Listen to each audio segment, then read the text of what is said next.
Perkenalkan, nama saya Amalia Nusadrina dengan NIM akhir 62. Di sini saya akan menjelaskan materi tentang lapisan bumi.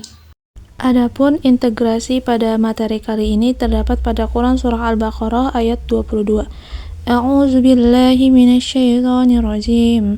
Bismillahirrahmanirrahim.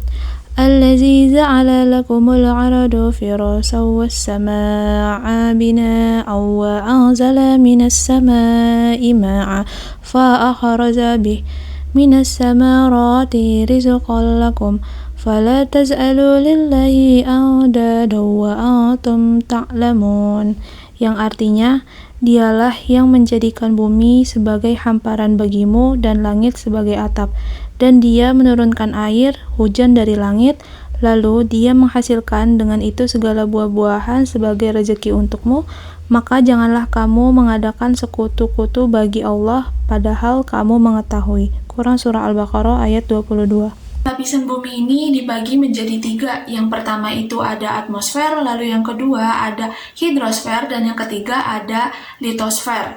Memahami struktur dinamis planet, bumi memiliki beberapa unsur ataupun komponen. Yang pertama itu ada air, lalu yang kedua ada udara, dan yang ketiga ada daratan padat, di mana itu adalah fondasi bagi kehidupan yang ada di muka bumi ini. Bumi adalah sistem berlapis yang kompleks, di mana lapisannya ini memiliki peran yang unik, dan setiap lapisannya itu saling berinteraksi secara dinamis. Yang pertama itu ada atmosfer atau pelindung bumi. Atmosfer adalah selimut gas pelindung bumi, di mana melindungi dari radiasi dan mengatur suhu global. Lalu lapisan yang kedua ada hidrosfer atau sumber air. Hidrosfer ini mencakup seluruh air yang ada di permukaan bumi ini, yaitu penting untuk kehidupan dan iklim planet. Yang ketiga itu ada litosfer atau landasan padat. Litosfer adalah kerak bumi padat dan bagian mantel atas. Ini adalah dasar tempat kita hidup.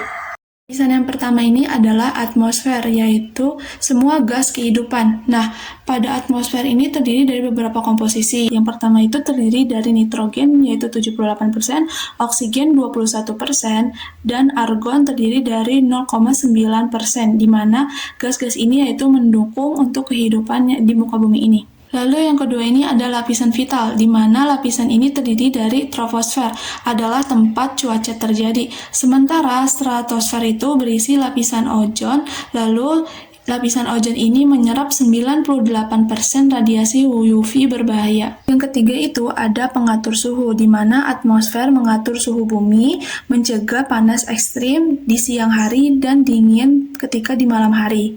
Lalu yang terakhir ini ada perlindungan meteorit, di mana atmosfer juga melindungi dari meteorit. Benda luar angkasa ini terbakar di mesosfer sebelum mencapai permukaan bumi.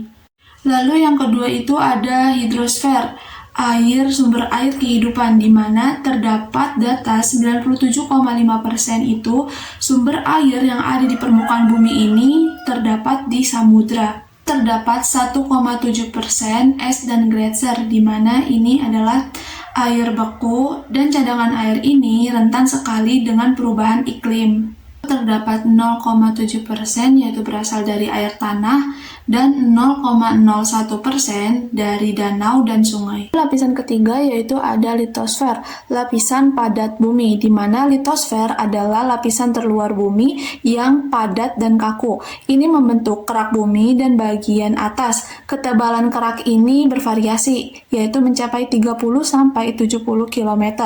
Kerak samudra mencapai 5-10 km. Litosfer terdiri dari lempeng tektonik besar dan tektonik kecil. Pergerakan lempeng ini menyebabkan gempa bumi dan aktivitas gunung berapi. Gunung Everest bertambah tinggi sekitar 4 mm setiap tahunnya akibat pergerakan lempeng.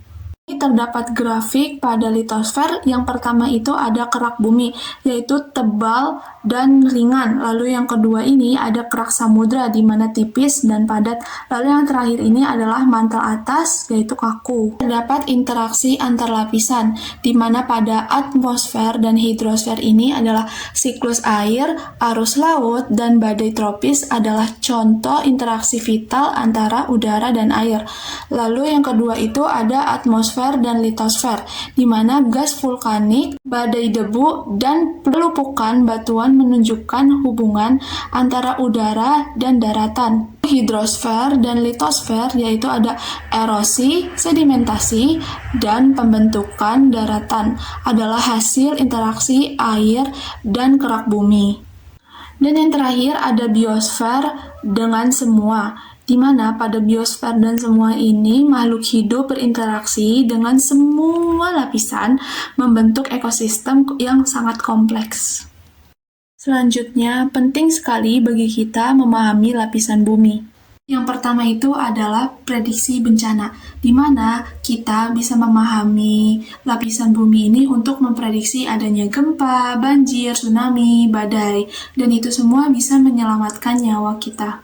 Lalu yang kedua, perubahan iklim, di mana peran gas rumah kaca di atmosfer ini sangat berperan untuk mengurangi dampak perubahan iklim di bumi. Lalu yang ketiga, ada sumber daya, di mana pengelolaan air bersih dan mineral itu sangat penting bagi pemahaman geologi bumi. Konservasi, di mana perlindungan ekosistem vital sangat penting. Ini menjaga kelestarian dan keanekaragaman hayati di permukaan bumi dan planet kita. Nah, yang terakhir ada kesimpulan, di mana bumi adalah sistem terintegrasi yang kompleks dan dinamis.